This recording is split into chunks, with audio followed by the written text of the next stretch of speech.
এগুলো তো আইবি রিপোর্টের উপর নির্ভর করে, এটা তো পলিটিক্যাল ডিসিশন হয় না। আপনাদের মধ্যে মুর্শিদাবাদে ভগবানগোলা দেখা গেছে দলীয় কন্ট্রোল পাস, কোনো কন্দল, কালকে গাড়ি ভাঙচুর, কোনো কন্দল নেই, কোনো নেতার হাতে ভোট নেই। সব ভোটার হচ্ছে নরেন্দ্র মোদীর ভোটার। উপরে উপরে মোদীজি আর নিচে পদ্ম ফুল, মাঝখানে কেউ নেই। হামলা করার পরেই আত্মমনাত্মক হচ্ছে মৈত্র, বলছে বিজেপির দরজা খোলা না এলে এবার ইহার এক্স হ্যান্ডেলে পোস্ট করেছেন মৈত্র, কি বলবেন? আরে লিপস্টিক ঘুষ দেয়, ভ্যানিটি ব্যাগ ঘুষ দেয়, লোকের কুকুর চুরি করে। ওরে রাজমাতা জিতবে 2 লাখ ভোটে, 2 লাখ ভোটে জিতবে। বিজেপি করেনি বলে তাকে জেলে ঢোকানো হয়েছে। তৃণমূলের মধ্যে কোনো বস্তি কন্দল নেই, ঐক্যবদ্ধ দল। এর কথা উত্তর দিতে হবে। ওর ওর যে মালিক, ও তো কোম্পানির এমডি, ম্যানেজিং ডাইরেক্টর। কোম্পানির যিনি মালিক মমতা ব্যানার্জি, তাকে আমি আনিয়েছি। খালসা গেছিলেন পরিবর্তনের সময়, স্থানীয় মানুষদের সঙ্গে তার আলাপচারিতা হয়। প্রশ্নের মুখে মুখ্যমন্ত্রী স্থানীয় মানুষদের অভিযোগ রাস্তাঘাট নিয়ে, মুখ্যমন্ত্রী রাস্তা মেরামতির আশ্বাসের পরিপ্রেক্ষিতে স্থানীয় মানুষদের বক্তব্য ভোটের পরে তো ভুলে যাবেন। ঠিক কথাই বলেছে মুখ্যমন্ত্রী এবং তার ভাইপো উত্তরবঙ্গকে ঘৃণা করেন। মুখ্যমন্ত্রী একটা নির্লজ্জ। তিনি মাঝরাত্রে গেছিলেন টু খিচ মেরি ফটো তোলার জন্য ময়নাগুড়ি জলপাইগুড়ি, এবং তার কালকে তিনি ওখানে চালসাতে নৃত্য করেছেন। যখন 1,500 থেকে 2,000 লোক খোলা আকাশের নিচে রাত্রি যাপন করছে, আমার অনুরোধে রোটারি ক্লাব সেখানে পেশেন্টদেরকে কাপড় দিয়েছে, ফল দিয়েছে। আজকে একটা এনজিও 1000 মশারি দিয়েছে। সেখানে মুখ্যমন্ত্রী কালকে নেচেছেন। আর মুখ্যমন্ত্রী ভোটের জন্য চার্চে গিয়ে খ্রিস্ট ধর্মের লোকেদেরকে উস্কানি দিয়ে এসছেন। চার্চে গেছেন, প্রেয়ার সবাই করতে পারে। আমরাও মনে করি যে কোনো ধর্মীয় স্থান প্রত্যেকটা নিজ নিজ ধর্মের লোকের কাছে পবিত্র জায়গা, কিন্তু সেখানে তিনি বক্তৃতা করেছেন বিশপকে পাশে বসিয়ে, এবং নাম না করে ভারতীয় জনতা পার্টিকে আক্রমণ করেছেন। এই মুখ্যমন্ত্রী বিভাজনের রাজনীতি করেন।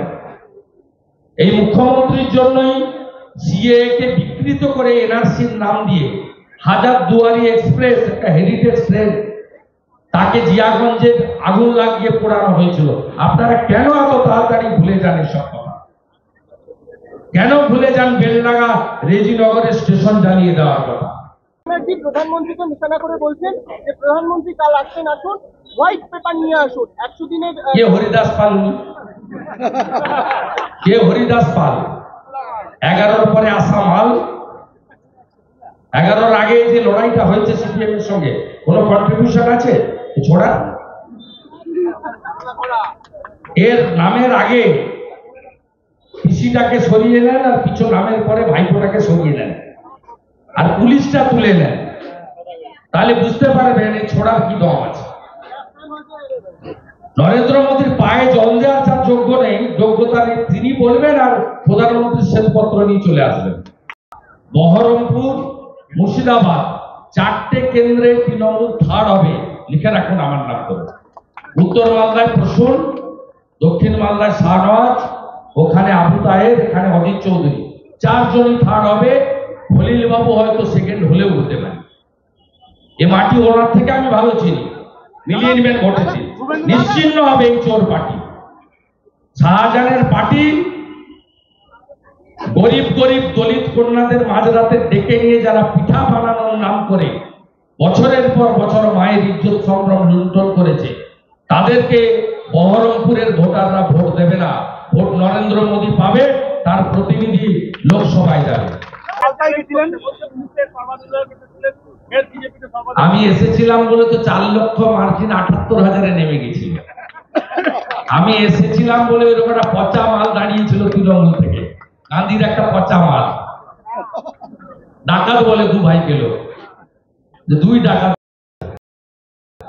2 ভাইকে দেখলেই বলে। ওই পচা মালটা মাত্র 78,000-এ হেরেছে। না আমার সৌজন্যে Nowda lead, Rejinagar lead, Beldanga lead, Bharatpur lead, Barowa lead, 2 জায়গায় ভোটে তো অজিত চৌধুরী জিতেছে।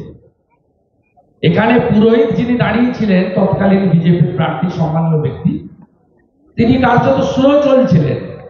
এবং আমি মনে করি ভারতীয় জনতা পার্টি কর্মীরা ভোট দিয়েছে বিজেপি প্রার্থীকে, কিন্তু সনাতনীরা শক্তিপুর থেকে সর্বাঙ্গপুর তাদের ভোটে উনি জিতেছিলেন, বলেছিলেন আমি মসিয়া। এখানে তৃণমূলের যে গুন্ডারা আছে, মান্নান হোসেন ছেলে, ওটা অধীর চৌধুরীর ভাষায় বলি, মান্নান সাহেবের ছেলেরা যারা গুন্ডারা আছে তাদেরকে আমি রুখে দেব। তাই মানুষ উনাকে ভরসা করে ভোট দিয়েছিলেন। আর এবারে আমি নেই, মালদা মুর্শিদাবাদে তৃণমূল নিশ্চিহ্ন হবে। আপনি শুধু মিলিয়ে নেবেন ভোটের দিন। আপনার সঙ্গে 4 তারিখে বিকেল বেলা কথা হবে। মমতা ব্যানার্জি আজ বলেছেন এবং তাদেরকে কাজ চালিয়ে যেতে হবে। কি ভোটের জন্য 10 লক্ষ মানে চা শ্রমিকের কাজ করে গেছে। মমতা ব্যানার্জির জন্য পশ্চিমবঙ্গে 2 কোটি বেকার তৈরি হয়েছে। তার আগে হিসাবটা দিই। সংখ্যা তত্ত্ব জ্ঞান এই মুখ্যমন্ত্রীর নেই, সেই কারণে তিনি বলেন 1500 কেজি ওজনের বাচ্চা জন্মগ্রহণ করে। পৃথিবীর দেশের সংখ্যা 1170। এবং দমকলে বলেছে, দমকলেতে সভাতে বলেছে যে 1500 কেজি ওজনের বাচ্চা জন্মগ্রহণ। পৃথক রাজ্যের দাবিদার এবং রাজ্য আজ বলেছেন যে সেন্টিমেন্ট মানে স্থানীয় মানুষের সেন্টিমেন্টের কথা। কংগ্রেস 55 বছর রাজত্ব করেছে, করে দেয়নি কেন? কংগ্রেস কতদিন রাজত্ব করেছে? কংগ্রেস কেন করে দেয়নি? বহরমপুরের মানুষ যদি তাহলে রাজ্য ভাগ চান, তাহলে অধীর চৌধুরীকে ভোট দেবেন। এক যাত্রায় তো পৃথক ফল হতে পারে না। মনীষ তামাং যদি বলে থাকেন কংগ্রেসের প্রার্থী, তার উত্তর অধীর চৌধুরীকে দিতে হবে। যদি রাজ্য ভাগ চান তাহলে অধীর চৌধুরীকে ভোট দেবেন। এসব ঢপবাজি, অস্তিত্বহীন পার্টি। স্বাধীনতার পরে এই প্রথম বিধানসভায় সিপিএম এবং কংগ্রেসের কোনো মেম্বার নেই। আর সাগরদিঘির কথা ছেড়ে দেয়, সাগরদিঘিতে আমাদের সাহায্যে জিতেছে ভোট। কেন্দ্রীয় বাহিনী যদি আখরুজ্জামানকে সাউনি সিংহ রায়দের তাড়া না করত, তাহলে জীবনে অধীর চৌধুরী ওখানে ওইসব জোট মোট করতে পারত না। আদালতের পর্যবেক্ষণে যখন চিকিৎসাধীন ছিলেন জ্যোতিপ্রিয় মল্লিক এসএসকেএমে সব থেকে বেশি সুবিধা পেয়েছেন, কি বলবেন? ইডির বিশেষ আদালতের পর্যবেক্ষণ সবাই জানে উডবান ওয়ার্ড মানে তৃণমূলের যত টেন্টেড এবং যত অভিযুক্ত চোর ডাকাতদের আশ্রয়স্থল, এটা সবাই জানে। উডবান ওয়ার্ড বিতর্কিত এবং পিজির ডাক্তারবাবুরা একটা বড় অংশ, বিশেষ করে সুপার সহ এরা যে অপরাধী, এটা সবাই জানে। এবং আপনারা জানেন যে মমতা ব্যানার্জির বাড়ির একজন ডাক্তার যিনি এমএলএ, তিনি ভাইপোর কুকুরকে পর্যন্ত ডায়ালাইসিস করতে ওখানে নিয়ে গেছিলেন। ডক্টর বিধানচন্দ্র রায় যা যা করে দিয়ে গেছিলেন তার অধঃপতন ইনি ঘটিয়ে দিয়ে গেছেন। আপনি বহরমপুর মেডিকেল কলেজে যাবেন, এগুলো হচ্ছে রেফার হয়ে গেছে, রেফার হসপিটালে পরিণত হয়েছে। একটা নিউরো সার্জন পাবেন না। প্রধানমন্ত্রী জনঔষধি দোকানের মাধ্যমে যে সুযোগ সুবিধা গোটা দেশ পাচ্ছে, সে সুযোগ আমরা পাই না। আয়ুষ্মান ভারত গোটা দেশ পাচ্ছে 5 লক্ষ টাকা পর্যন্ত চিকিৎসার সুযোগ, গোটা দেশ পাচ্ছে। ঝাড়খণ্ডে ইউপিএ সরকার তারাও দিচ্ছে, পশ্চিমবঙ্গে আপনি পাবেন না। স্বাস্থ্য সাথীর ভুয়া কার্ড বহরমপুরে যে কোনো নার্সিংহোমে নিয়ে গেলে নেয় না, বলে ক্যাশ না কার্ড। যদি কার্ড বলেন ডাক্তারবাবু নেই, বেড নেই, ওটি ফাঁকা নেই। আর যদি ক্যাশ দেন তাহলে আপনাকে ভর্তির সুযোগ দেয়। সবচেয়ে অবহেলিত হেলথ সেক্টরে পশ্চিমবঙ্গ। সেই কারণে হসপিটালগুলোকে এবং সুপার স্পেশালিটি হসপিটালগুলোকে তৃণমূলের চোর ডাকাতদের সেফ জোন হিসেবে মমতা